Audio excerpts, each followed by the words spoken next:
Acabarem amb alpinisme i amb el retorn a casa aquest mateix divendres d'Albert Bosch, després d'assolir el repte de fer cim en les 7 muntanyes més altes dels diferents continents. La família, amics i coneguts no han dubtat a rebre'l amb tots els honors després d'escalar l'Everest, la darrera muntanya que li faltava d'aquest desafiament que va començar l'any 2007. Aquest èxit de Bosch, amb l'ascens a la muntanya més alta del planeta, coincideix amb el 25è aniversari de la primera ascensió catalana a l'Everest. Escalar 7 muntanyes en 2 anys requereix molts sacrificis.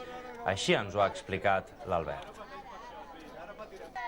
Fer una muntanya suelta es pot fer, però fer-ne 7 amb un temps més o menys apretat requereix molt compromís, molt esforç, requereix estar en forma, requereix no posar-se malalt, requereix fer molts sacrificis de família, de feina, i evidentment estic orgullós d'haver-ho assolit, sí. És un projecte molt gran que estem preparant i que necessitem molt patrocini, molt, i si no trobem el patrocini no volem que ens xafin la idea perquè jo crec que serà l'aventura de veritat de la meva vida.